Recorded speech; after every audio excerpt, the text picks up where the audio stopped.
few more seconds.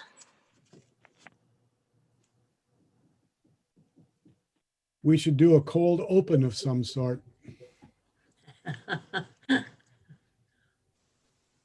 We should throw apples. I don't know what that means, though. Cold open, like Yeah. Saturday Night Live. You know, no introduction, just go. They just go. Yeah. A little comedy in the beginning. Yeah. Kind of like when you call in, Dave, and we're already talking. Yeah.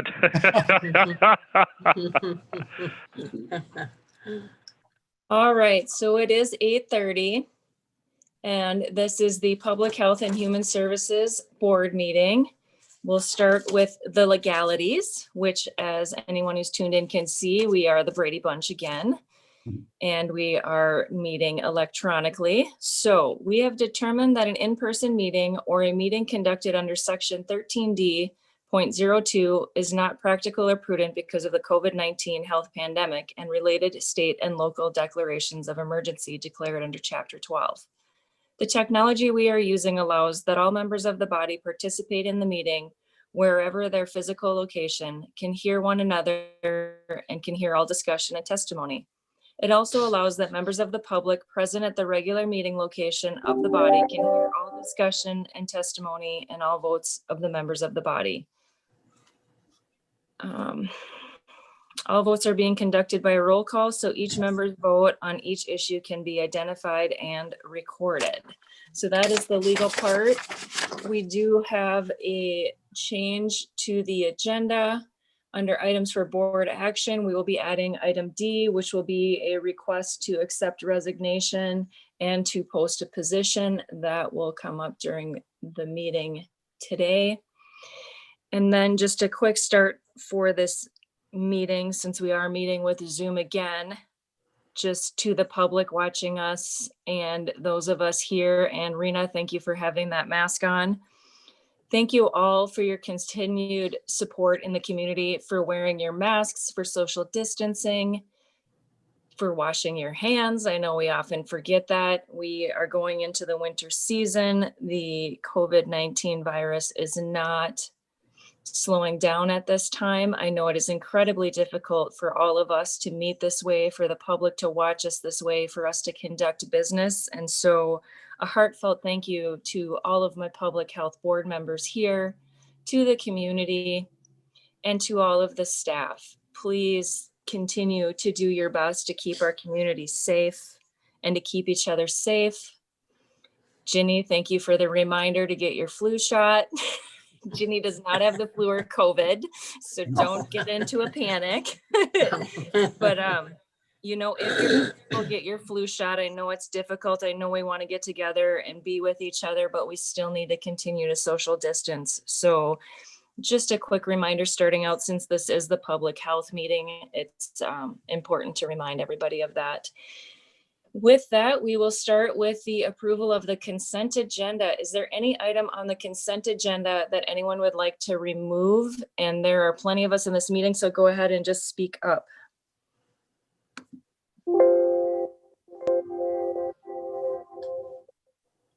That was not a person, that was technology beeping. So I have no one wanting to pull anything. Would anyone like to make a motion to approve the consent agenda? I'll make a motion to approve. Thanks, Myron. Can I get a second? Support. Commissioner Jenny Starling. supports. And then we will do a roll call for ayes. Roger? Aye. Andrea? Aye. Dave? Aye. Ginny? Aye. Myron? Aye. And Heidi is an aye, so that is all ayes. Amazing. Now we will go into the staff report, and I see that Sarah is with us. So go ahead, Sarah, and I don't mean Hadley. Introduce yourself and present. Hi, my name is Sarah Schoonover, and I am the Healthcare Access Coordinator here at Public Health and Human Services. And today we will be discussing the Healthcare Access Program. So let me just share this presentation.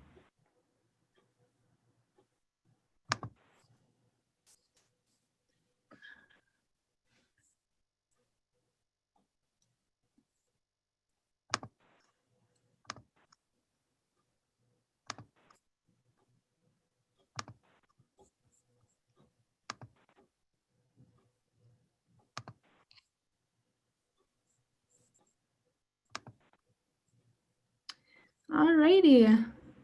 Can you all see that presentation? Mhm. All Right. right. So the Healthcare Access Program is known at the state level as the Non-Emergency Medical Transportation Program.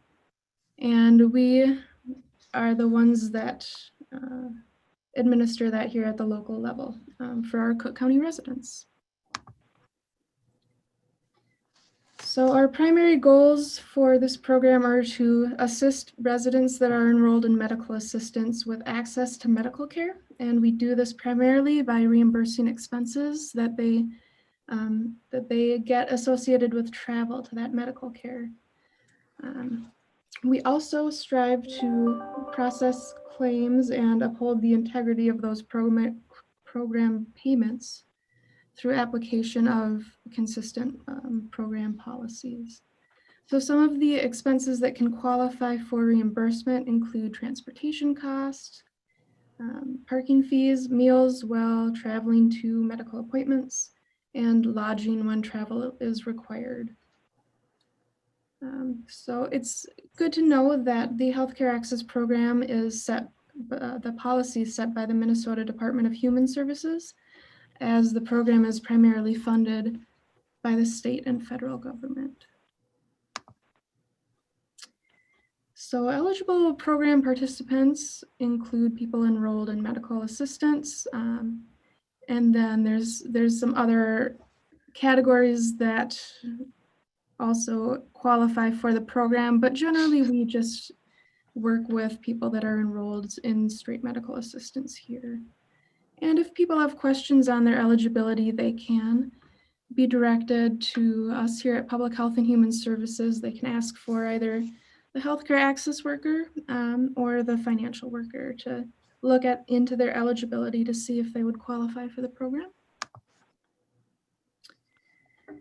So some of the program requirements, again, since it's for medical assistance enrollees, it needs to be a medical service that's covered by MA.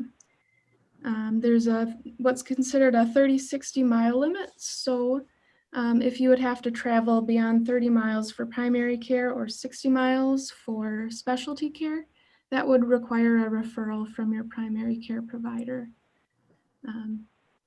And that sort of proves that the medical necessity of your care. And then again, there's also a closest provider standard. So the Healthcare Access Program will reimburse transportation expenses to the closest provider capable of providing that standard of care. And clients can choose to have a different provider, but the program will only reimburse if it's transportation expenses, if it's the closest provider.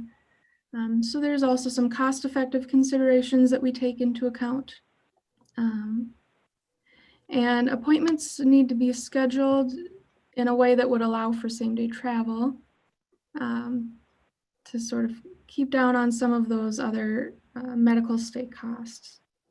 And then you just complete a claim and submit receipt documentation, and then you would be eligible for some of those expenses to be reimbursed through this program. So for the transportation aspect, we mostly do mileage reimbursement, and mileage reimbursement is at the vested rate. If it's a patient, the friend, a household member, or a relative that would be driving the client, and they would receive 22 cents per mile. For any volunteer driver organizations, they would be eligible for the current standard IRS business rate, and that would be 57 cents a mile. That's the rate for 2020. And then there's some additional adjustments that can be added on for trips that are less than 50 miles. Anyone who is enrolled in a managed care claim, if they are wanting to set up those sort of commercial services like bus or cab fare, they would be doing that through their managed care health plan as well.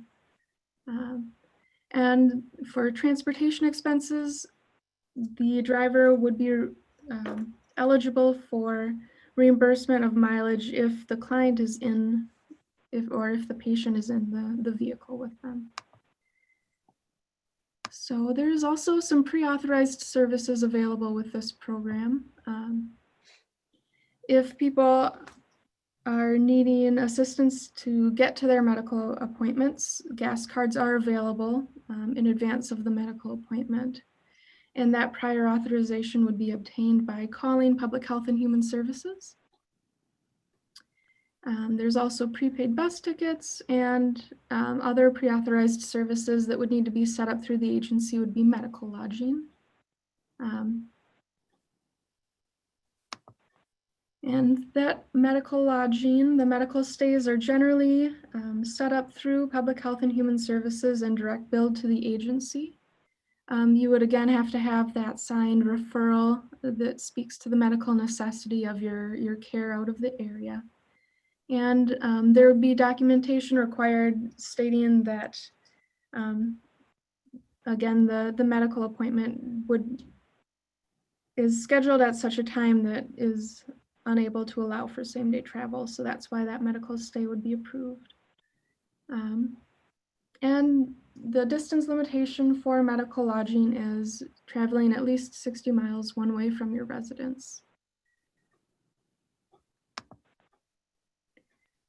So parking reimbursement is allowed. Parking garages would require a receipt, and the parking meters would just be a cost that would be written on the healthcare access form, the claim form that the client would turn in. And then meal reimbursement, there's certain times of day that would qualify. A client and their driver must be in travel status to a medical appointment for those meals to qualify. And itemized receipts that are date stamped and time stamped would need to be submitted with the claim form. And there's some additional stipulations. Alcohol, gratuities, grocery store receipts are not eligible expenses. So the meal reimbursement rates are $5.50 for breakfast. That's generally only approved if there is a medical stay involved that doesn't also have a continental breakfast that they offer. Lunch receipts, those are the ones that we generally process and deal with, and those would be $6.50 per person, for the eligible member and their driver. And dinner reimbursement is $8, and again, that's generally only approved if a medical stay is required. So, this chart shows some of the claim numbers that were processed in 2018 and 2019. And the claims are defined by the different types that we were speaking about. Generally, people that submit claims for like gas advance parking and meals and lodging also submit them for transportation. So there is some duplication in these numbers. But they're interesting nonetheless. So the 2018 totals included 42 claims approved for parking reimbursement, 81 claims for meal reimbursement. There were 37 qualified medical hotel stays in 2018 as well. And the total claims processed for transportation in 2018 were 445. The 2019 totals included 311 claims for transportation. 23 had been approved for the gas advances. 19 claims were submitted for parking reimbursement. Meal reimbursement was approved 39 times, and there were 25 instances that medical lodging was approved in 2019. And then, so some of those numbers, the Healthcare Access Program reimbursed $26,820 to eligible recipients for expenses related to medical appointments in 2018. And in 2019, the Healthcare Access Program reimbursed $20,000, almost $400. And so there's definitely a benefit to the community that this program provides. And I've found that people that utilize the program have been quite appreciative of that extra assistance to help them get to their medical care. That being said, our participation percentages for 2018 and 2019 show that there is a great deal of eligible members that could use this program that currently don't. In 2018, we had 12% of eligible households use the program, and in 2019, we had 10% of eligible households use the program. So there's definitely potential out there for people to access this assistance. And this just kind of shows, this is one of our healthcare access claim forms. This shows what is required from the patient. Kind of just a list of some specific information to them, also the date of service, where they're leaving from, their appointment location. And then most importantly is getting a signature from your treating provider. And that is what qualifies as proof of your appointment attendance.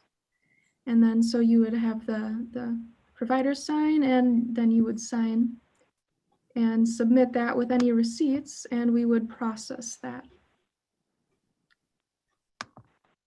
And so that process overview, you would request a healthcare access claim form from Public Health and Human Services.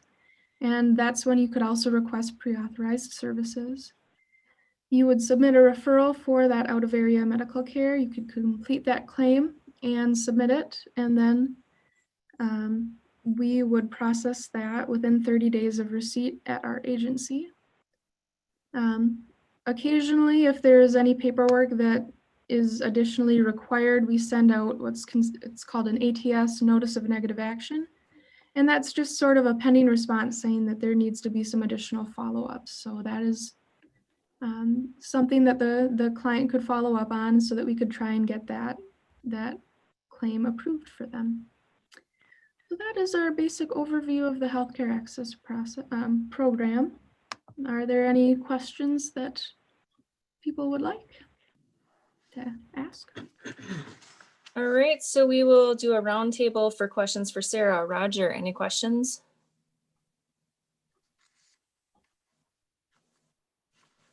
Sorry, no. All right, Andrea, any questions?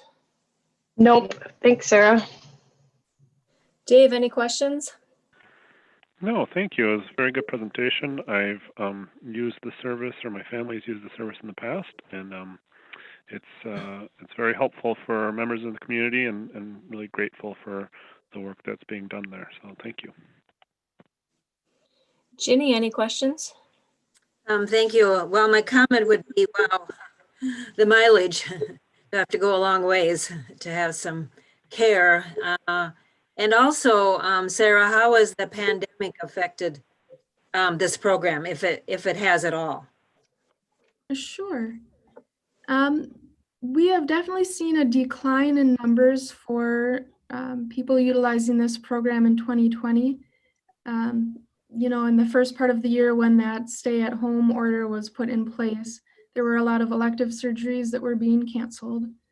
So we have seen a marked decline in utilization of this program, which is why outreach at this time is very important, because it's important for people to get their medical care when it's needed, so it doesn't become sort of an emergent situation, you know? Mm-hmm. Thank you. Myron, any questions? No, I guess I had a similar one, and I think you answered it, that the percentage seems to be so low. And I imagine that could be attributed to the Commissioner Storley's question about the COVID-19 pandemic. Would that be true? It is, the percentage of use for the program is lower this year than it has been in the past 2 years. That's correct. Okay, thank you. Thanks for all you do. Very Thank you. important program.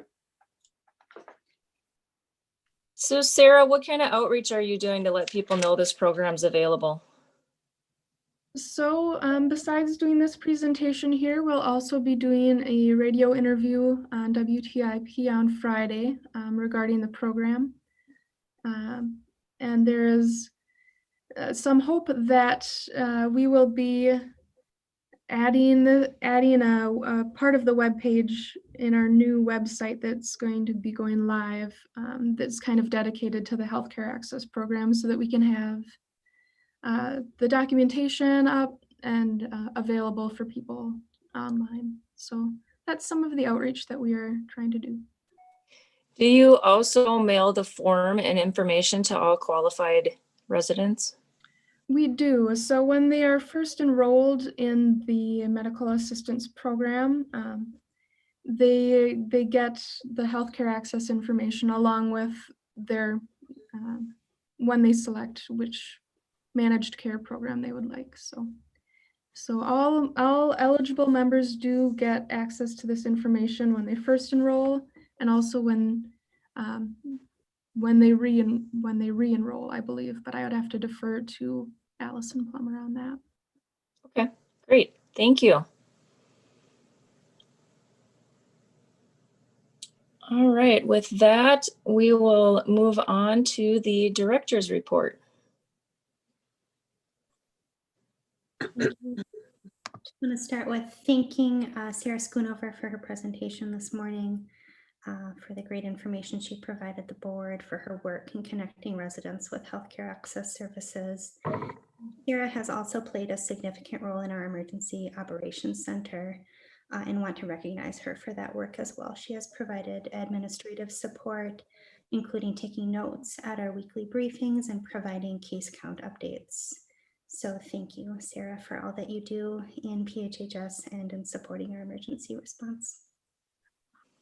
Thank you.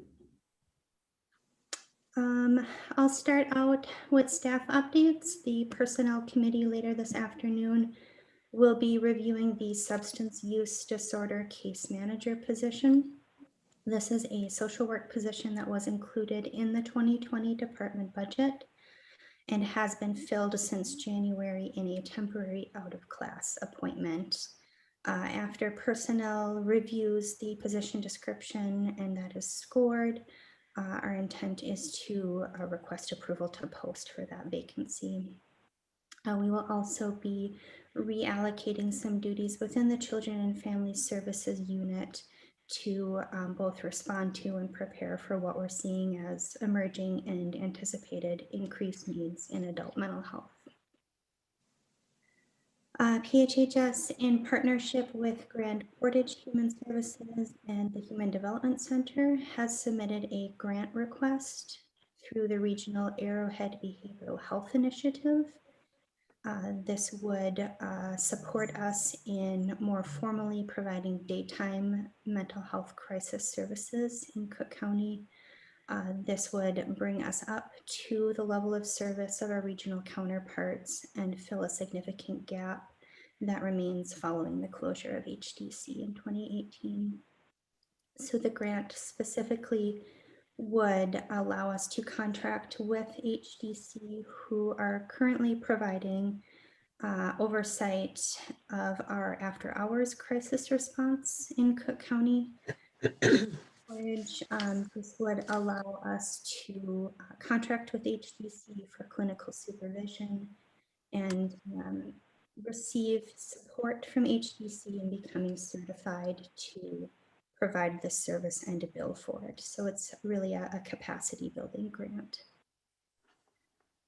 We are exploring, Grace Granager and I are working to explore funding sources to continue to support the temporary public health staff that were brought on using the CARES Act dollars. Knowing that the pandemic will continue well into 2021 past the availability of these funds, and that this is really one of the most critical resources that we have locally to stop the spread of the virus in our community. I have also requested to amend the agenda to add item D, to request that the board accept the resignation of Kristen Dearuda Wharton, and also request, with regrets, and request that we post for that position internally for 10 days, and that we also revisit the list of if there are no internal candidates, that we revisit the eligible candidates who applied within the last 6 months before reposting externally. So I would like to read the letter from Kristen.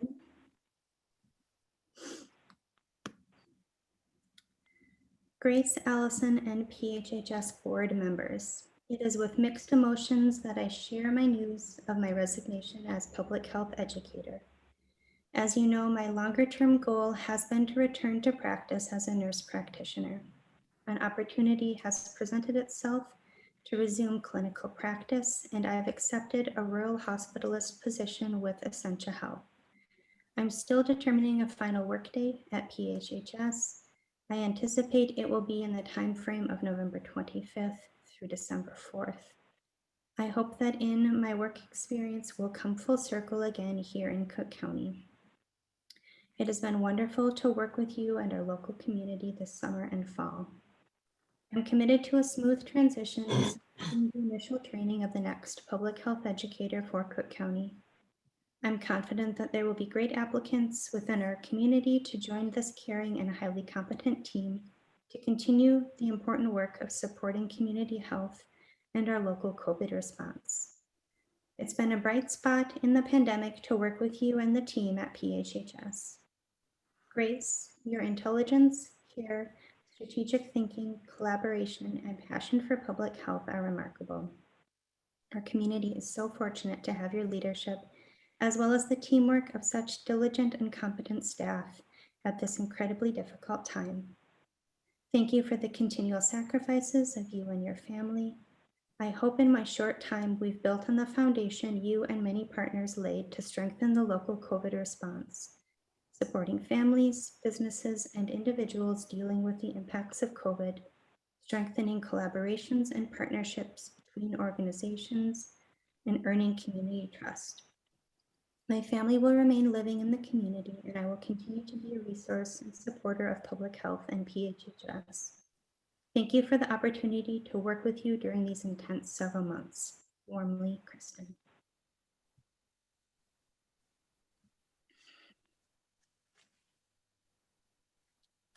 Are there any questions on the staff updates? Would you like me to repeat the request for board action and our intent to address the vacancy?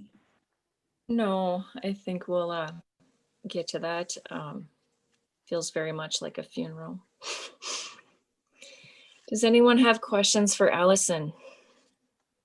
I do have some additional agency updates as well regarding our items for board action. Okay, if there's no questions, we will let Allison continue. And just want to reiterate how grateful we are for the work that Kristen has put in her short time and the incredible work that she's done to support businesses, to provide leadership in our case investigation and contact tracing. And we will miss Kristen deeply and wish her the best in her new ventures. Under agency updates, I wanted to provide just a high-level update on where we are with CARES spending within the PHHS department. We are starting to receive requests for reimbursement from nonprofit and childcare agencies who received grant fundings through the PHHS grant-making process. So those include the local nonprofits and childcare agencies who incurred expenses specific to the pandemic and were approved for reimbursement. Some of our internal expenses within the department include our public health staff time, the temporary public health positions, software and hardware that are necessary to continue to provide services remotely. We are also making modifications to our office spaces to increase barriers for staff in shared spaces, and have purchased picnic tables to be able to serve people safely outdoors rather than in the office. In meeting with individuals we serve. CARES expenses are identified in our financial reports and in the documents that we've submitted to the PHHS board for approval as well. Regarding the items for board action, you will see enclosed the recommendations from the Public Health Fund Review Committee.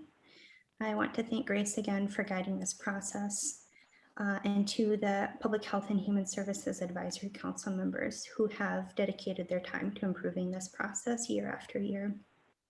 I included, along with the recommendations from the review subcommittee, rationale for why funding was not recommended for certain organizations, as well as the evaluation tool that the subcommittee used to guide their decisions. Also under items for board action is amendment of a subcontract with the Sawtooth Mountain Clinic for public health education. This again is a CARES funded expense that we are expanding the scope of that agreement to include a youth video project produced through the clinic. I also included under items for board action a request to authorize use of county vehicles by our licensed in-home support program service providers. In the agenda item report, I included a brief summary of what has led up to this request in investigating options to provide transportation services where we have capacity locally through in-home support with our vetted and trained volunteer drivers, and the opportunity through CARES dollars to outfit our current county fleet of vehicles with plexiglass barriers, and also consider investing in a larger vehicle that can achieve the physical distancing requirements for our staff, and potentially with the board's authorization, expand that to our in-home support providers as well. So I have consulted with Molly, County Attorney Molly Hicken, HR Director Pam Dixon, Brady Powers, and last week also met with a representative from MCIT to talk through any liability concerns. MCIT, the representative we spoke with, Tom, confirmed that we do have the ability to designate who has access to county vehicles, and that it is permissible to have independent contractors access our county vehicles, and they would be covered under the county policy. The concerns brought forward by MCIT were whether the contractors are properly vetted and background checked, and whether they carry individual and professional liability insurance. Fortunately, Martina Johnson, who is our adult and home and community-based services supervisor, was also on the call and was able to provide information on our licensed program in home support, confirm that all of those providers are thoroughly background checked and vetted, and they do carry liability insurance as well. Concerns remained, however, regarding the potential of mixed liability for those individuals in driving county.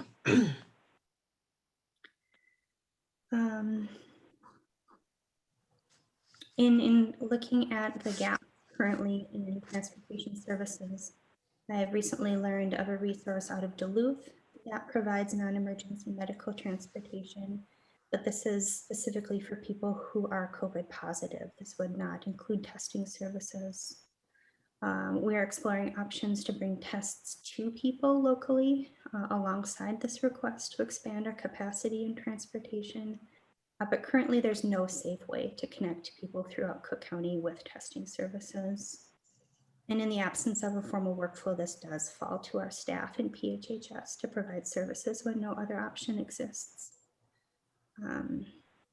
So again, the request here is that by authorizing access to the in-home support providers, it expands the pool of available transportation providers alongside the modifications to our county vehicles and the proposal to look at purchasing a larger vehicle as well to increase safety for our staff who are currently providing transportation services.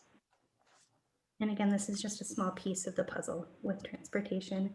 This is a significant gap in our community pre-COVID, and one that has been significantly amplified due to the pandemic.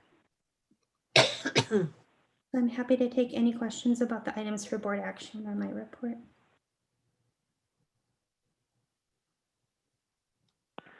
Sorry, I was on mute. Go ahead, Dave. Thank you.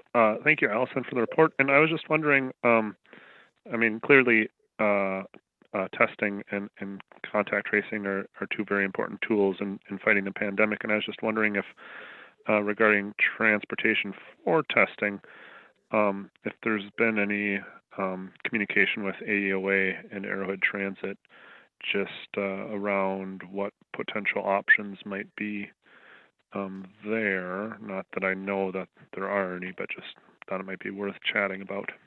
Over.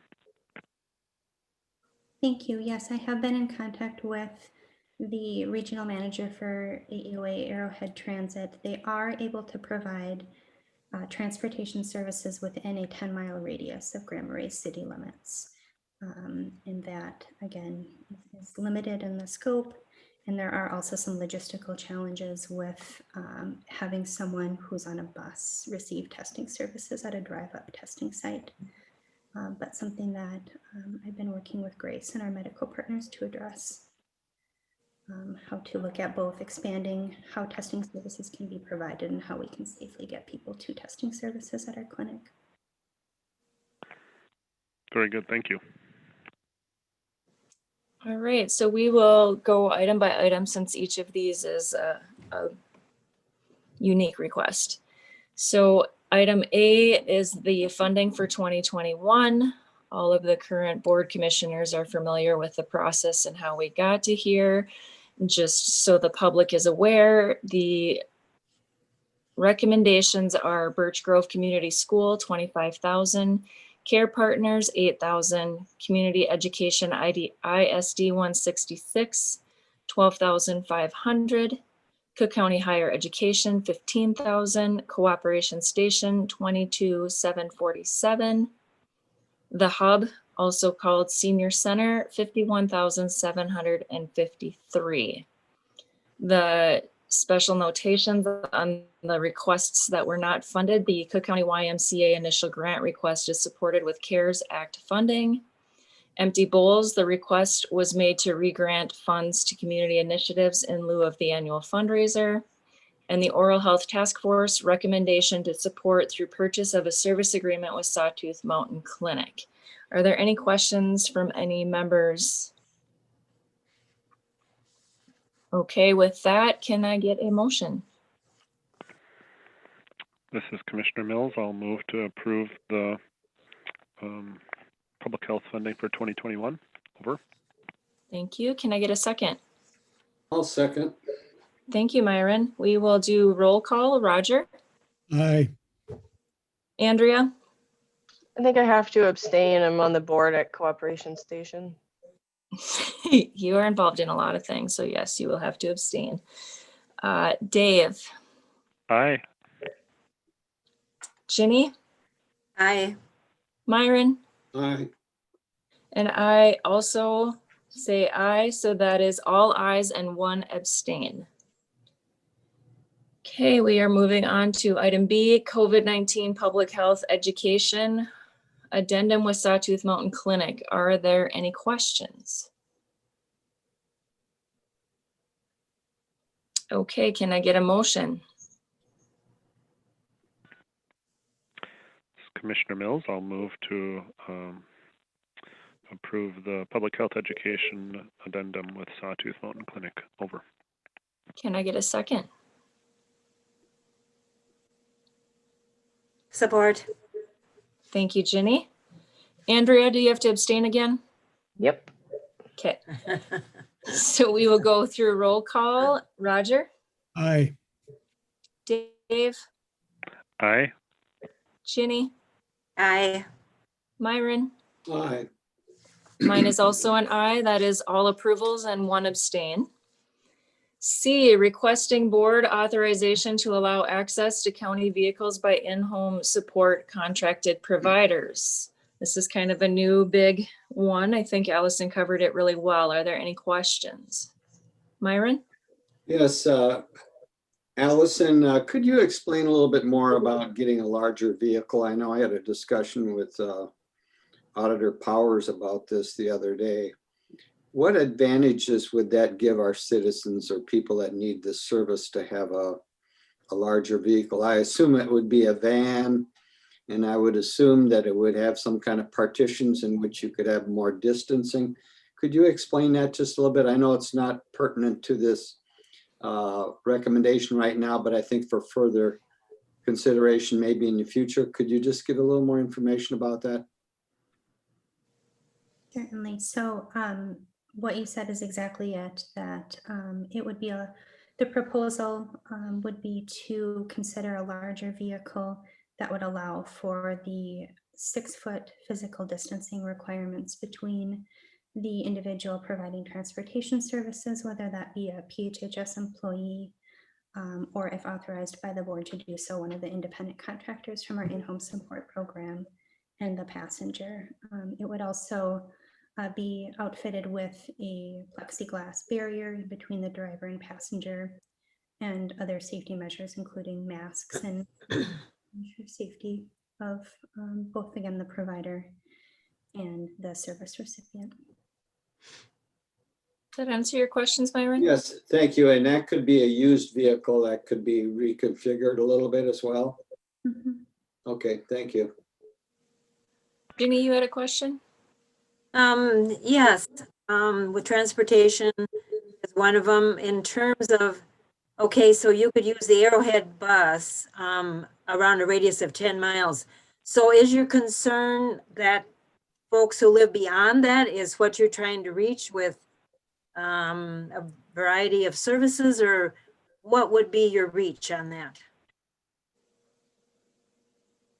So yes, this would be to expand testing services to people without transportation via outside of Grand Marais city limits. And this would also be for our staff have a standing requirement and responsibility to provide transportation when no other option exists. So if a person, for example, needed to be transported to Duluth in a mental health crisis, or for services, a larger vehicle, and the modifications that have already been put into the county fleet are to build safety for our staff and the people that we're transporting. Mm-hmm. And I guess I'm not real clear on who would be eligible to drive our county vehicle or vehicles. So currently the employee handbook states that only county staff and elected officials have access to county vehicles. After connecting with Molly, Pam, and MCIT, we have the ability to designate access to independent contractors through in-home support, but that requires board authorization and a modification to our employee handbook language. Mm-hmm. And you would feel that this would be like a permanent situation, even though we're in an unusual situation right now with the pandemic? Would this carry on?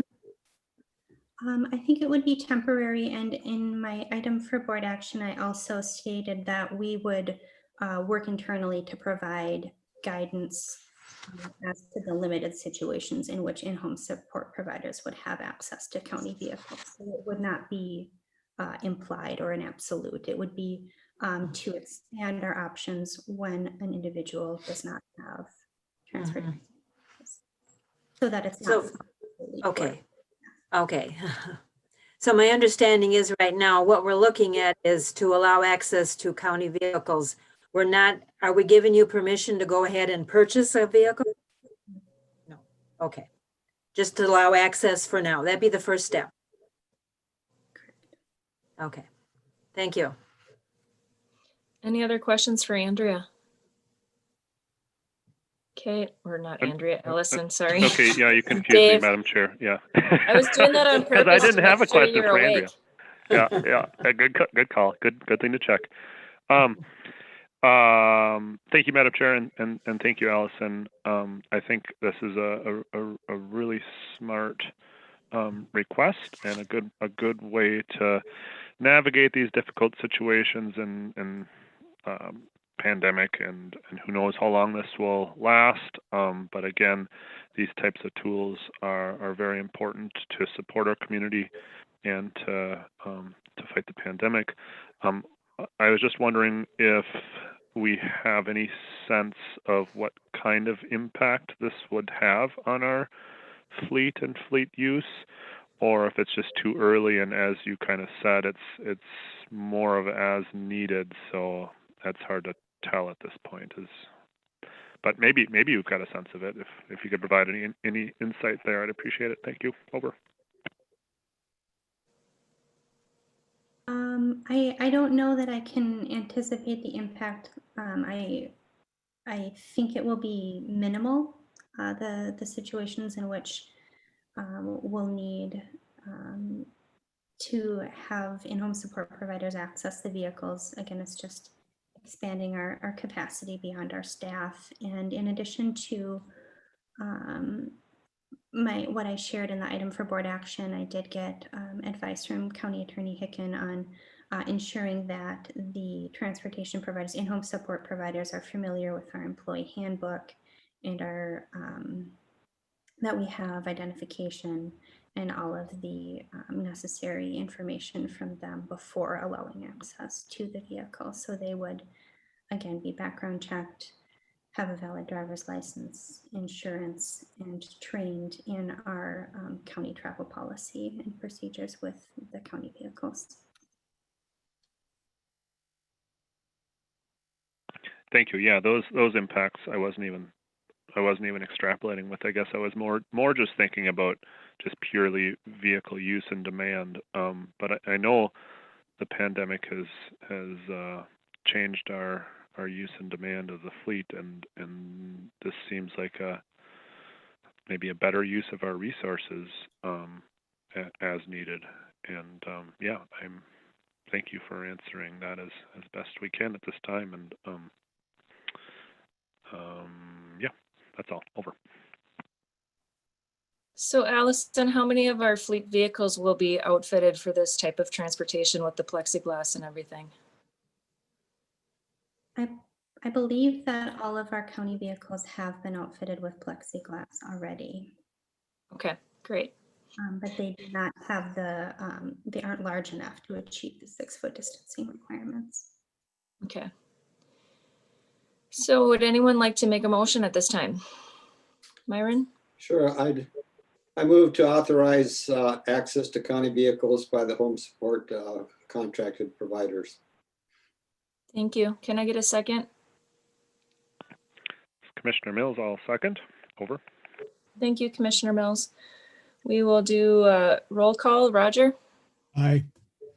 Andrea? Aye. Dave? Aye. Ginny? Aye. Myron? Aye. And I'm also an aye, so that passes unanimously.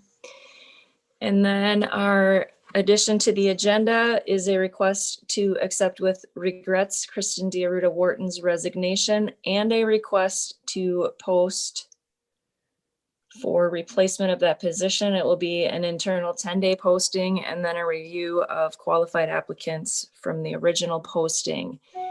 Does anyone want to take this action in 2 separate motions? If so, speak up. Okay, would anyone like to regretfully make this motion? This is Commissioner Mills, and I'll move to accept the resignation and approve posting for the position. Over. Thank you, Commissioner Mills. Can I get a second? I will second it because I know it's difficult. And Myron, you had your hand up, so go ahead. No, I was going just to finish, but that's all right. Go ahead. I thought maybe you wanted to express your sadness. on Oh, her yes, leave. and I think I really want to express appreciation to Kristen and wish her the best and going on to another very important position as well. And as she mentioned in her letter, maybe she'll come back to Cook County again in some capacity. So thank you, Kristen, on behalf of the board and our public. Thank you. So we will do a roll call vote on this. Roger? Aye. Andrea? Aye. Dave? Aye. Ginny? Aye. Myron? Aye. I am also an aye. That is a unanimous, regretful motion that we don't like to do. Thank you, Kristen, for all of your work for us. Moving on to committee reports. Commissioner Mills, Arrowhead Economic Opportunity. Thank you, Madam Chair, and we will be meeting is it tomorrow? Yeah, over. Okay, Arrowhead Health Alliance. That's you again, Mr. Mills. Thank you, Madam Chair, and we did meet, and a large part of the conversation is around the telepresence and the challenges there, and the Arrowhead Health Alliance is exploring our options. You know, there's been huge shifts in demand for video conferencing in this pandemic, and the waters are still murky. It's not really clear how things are going to settle out, and which platforms are going to be the most sustainable or stable. There's varying costs, both for just the initial setup as well as annual, as well as individual accounts, and there's just not a real clear winner as far as systems are concerned. And so there is a coalition that's hoping to plan a telepresence summit, and to try to bring in some of the more of the regional and statewide partners to address this, because of course it's not just our region that is dealing with this, it's the whole state, it's the whole country, and hopefully that summit will bring enough people together to get a little bit more clarity on a path forward. Yeah, I guess that was the bulk of that meeting. Otherwise, there was still talk of uncompensated care for the mental health crisis support, and those numbers are more in line. It's not quite as alarming as it was earlier on, and so that's good news. But of course, more and more people are in need of support too. So we just need to be as helpful as we can and as supportive as we can. But I think that's all I have to report for that now. Over. Thank you, Commissioner Mills. Myron, Arrowhead Regional Corrections. Yes, we had a meeting last Friday, and some real good news that came to the board at that time through the bonding bill that has gone through the legislature. There's been an allocation of up to almost $3 million to build a meat packing plant and on site. And that was something that was done in the past. This has been sort of a farming kind of operation. There has been about almost $1 million that's been held from previous bonding that was allocated to this. And so what this will do now is allow us the opportunity to pursue the USDA criteria so that it could be a commercial operation and actually have a meat store. And it would require maybe adding some, something to the facility plan in regards to an area such as having a bathroom and a certain sitting area or a remote area that would be used for sales. So that's very good news. It could be a great funding stream for this, but also I think very good for teaching some skill development to be butchers for this group of people that are assigned there. So very good news with that. And that's basically it. We'll be having a special meeting again this Friday to authorize some kind of preliminary plan to move forward on this, because we have to act on the funding that was held in encumbrance carrying over to this project. I mean, is 4 million enough for the project, or you don't know yet until you get bids? I think that's what we're trying to do now. The bids are going to go out, and we're going to be looking at the bids on Friday. Good question, Madam Chair. Thank you. I think that'll be part of our decision-making process on Friday, but it looks good from what we've been informed. We use the St. Louis County Purchasing Department, and they've done a little preliminary work on this already. Great, thank you. Madam Chair? Yep, go ahead. Thank you. Thank you, Commissioner Bersheim, for that update. I sit on the Northwoods Food Project Board for the county, and having something that's USDA certified is kind of the dream for that group, to have local farmers being able to bring animals to get butchered and have them be approved. Is that a part of this plan, that just any farmer could bring animals there, or is it going to be more limited to just like an internal commercial operation? Over. Good question, Commissioner Mills. I don't really want to say anything affirmatively because I really don't know. That certainly could very well be, but we haven't discussed, at least in my tenure. I just started, I was alternate here before, and I haven't been involved in any discussions, but I would assume that would be a regional commercial outlet. So yes, I think there's a good probability that it would address your concerns. Thank you. That's exciting, and yeah, if you learn more about that, please share. Sure. Over. Good question. Okay, Arrowhead Regional Development, Ginny. Thank you. We met last week, and part of the discussion was the fact that Arrowhead Regional Development Center now has put out their request for any business, because they do have some COVID money. And so I did pass that on to the locals here, and then it was written up in a paper last week about businesses being able to, if they need further financing, there's some assistance out there in our region. Thank you. Community Health Board, Commissioner Mills.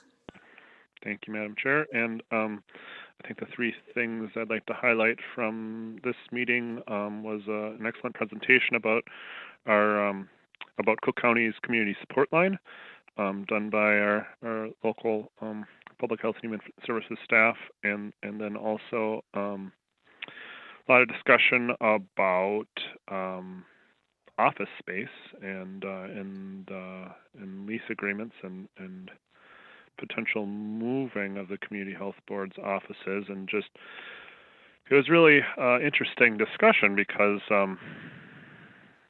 the community health board includes Carleton County and St. Louis County and Lake County and Cook County, and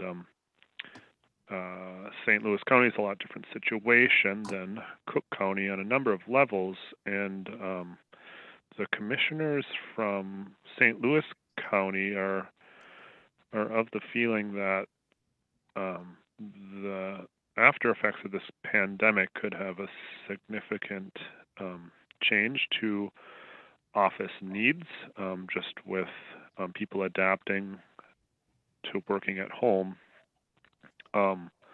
There could be some significant savings if we continued that model going forward.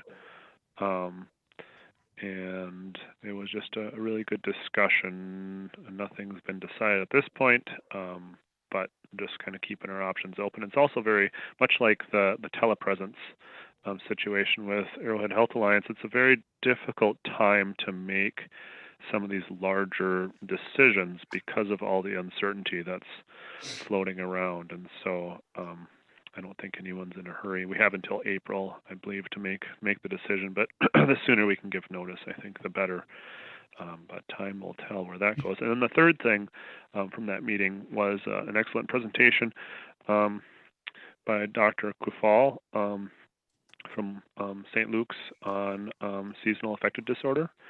and I just really appreciate the presentations at the Community Health Board. I think they're just really beneficial and helpful to give perspective on a lot of varying topics. And that's all I have to report there. Over. Thank you, Commissioner Mills. Next, we have the Cook County Local Advisory Council, or the Public Health and Human Services Advisory Council. Roger. Yes, we have not met since September, so we are meeting on November 3rd, and I'll have something for you in November. Great. Now we have the Cook County Local Advisory Council for Children's and Adults Mental Health. Andrea.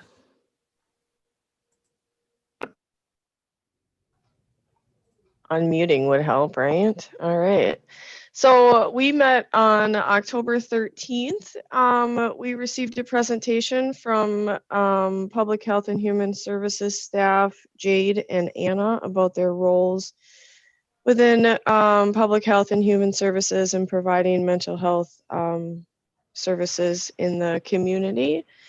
We also received an update from Grand Portage Human Services that they have 2 new staff members.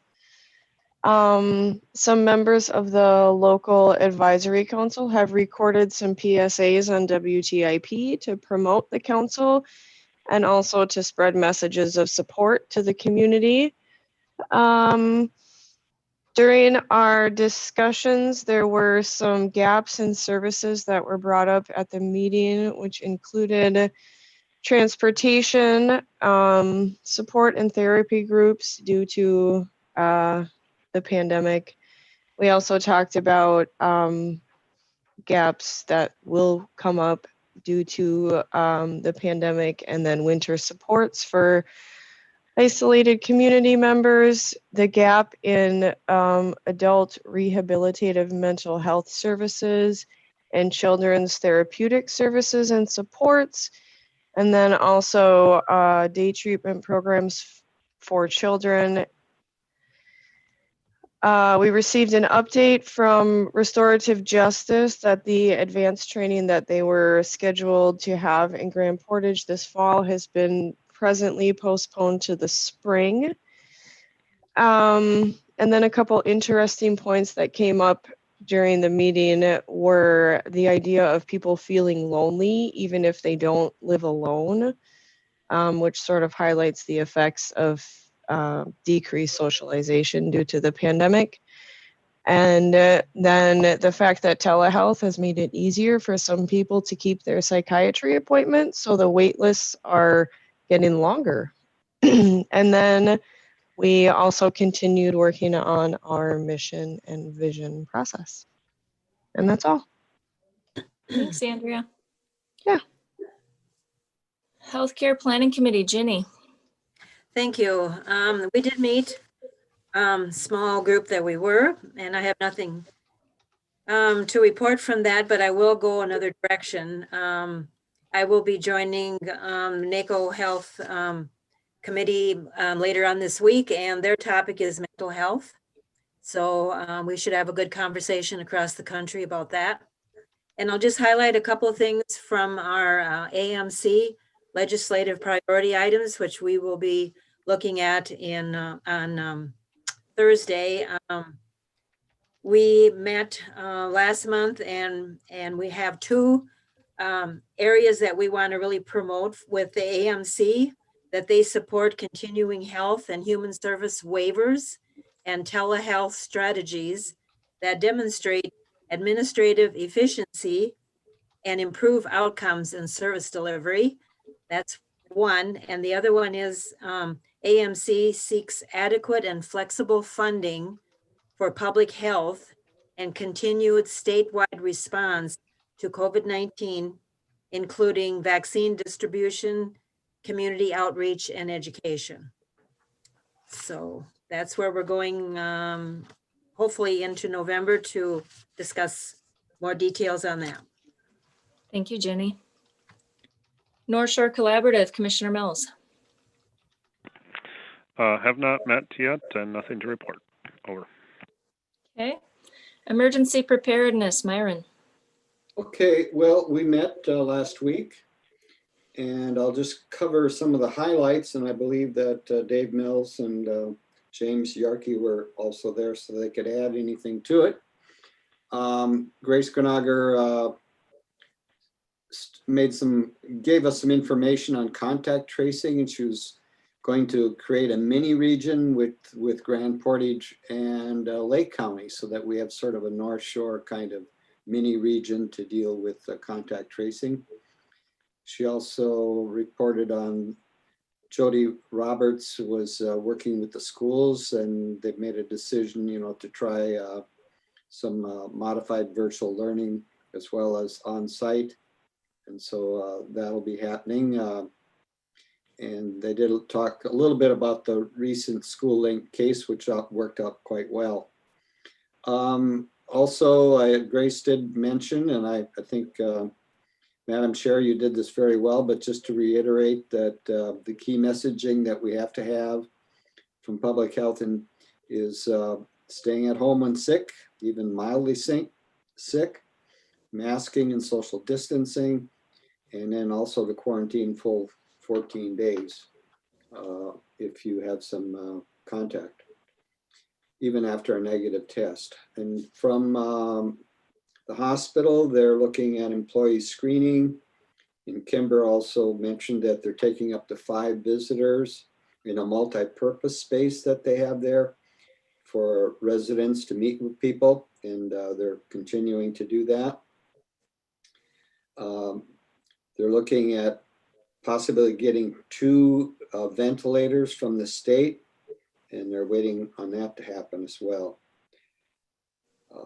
Megan gave a report on their pivot to the K3 hybrid model, and 4th and 12 will be staying in the distant model going forward, and I believe that's still progressing. Rena could comment more on that if anything's changed. And I know CARES, Rena gave an update on the CARES funding for scholarships that are for workers that have childcare needs, and they need to work, but their children are also getting distant learning. So there's some scholarships there for those people that attend the Y Child Care Center, but they also work in conjunction with the school. Allison gave some real good reports on support that we have for people, and gave an update on the community support line volunteering group that meets every 2 weeks, and they're checking to see how they can carry that forward with more volunteers. And we're looking, and she did, as of today, talk about transportation issues. And also, I think she brought up some employee resilience training that's going on with some of our county. Then at the end of the meeting, I did get sort of a summary discussing Halloween safety messaging. And it's recommended that all people involved in Halloween activities with children, especially promote low-risk activities, have contactless trick-or-treating, have small group distant costume parades, trying to educate the difference between a Halloween mask and protective face coverings. And that was important. So that was basically it. And if anyone else attending would please take the opportunity to offer any more information. All right. I saw Rena shake her head no earlier when Myron referenced her, so she believes you covered it very well, Commissioner Bersheim. So one little reminder, Myron covered everything, but just a reminder, wash your hands. That's the one we all forget. Just pretend like you have a kindergartner. Wash your hands, wash your hands. Does anyone have anything for the good of order? I All almost right. just fell off my chair, Heidi. Oh, that's it for the good of That the would- order? Yeah, that was my good. I don't know if anybody saw, but I That would have laughed and been, I almost just fell off, so it made No, me feel good. that would have been the Saturday night skit that we needed. Right. Myron, you had your hand up. Did you have something? Just a reminder to the commissioners and others that we have a committee of the whole meeting at 10 o'clock. I'm sure you all know, but just bringing it up. And Myron, nice. since you did bring that up, we're going to exit this meeting, take a break, and come back to the committee of the whole meeting. Ginny, did you have something for the good of the order? Or did you want to add? yes, I see our administrator James is aboard. Good morning. Yes. We welcome him. And then the last thing for the good of the order, a message came out from our chamber, and this is a good reminder on the COVID. Testing and quarantine for COVID. When we do contact tracing, sometimes it's confusing, and it's a reminder, if you have been within 6 feet for 15 minutes or more of a person who has tested positive, and public health, hospital, clinic are really good about the contact tracing and the correct things, but that's just something to remember if you're feeling anxiety or nervous, or you think you've been in contact, or you know someone who has it. All of the departments are doing very well at contacting you, and just remember that, you know, a quick interaction with someone or seeing someone may not be a high risk contact. There's a very specific time for testing. So if you are a high risk contact, that is also an important aspect of it. And I think one of the most important things is that it's a 14-day quarantine and you cannot test out of it. So I know it's really difficult to quarantine for 14 days, but we all love each other and want the community to be healthy and safe. So please remember that that is an important part of the quarantine, and nobody likes it, but we're going to do it. And along the lines of love and seasonal affective disorder, all of you watching out there, you are appreciated, you are important, you are loved, and we want to continue to have you in this world with us because you are truly important. And if you are feeling stressed or anxiety or depression, please reach out.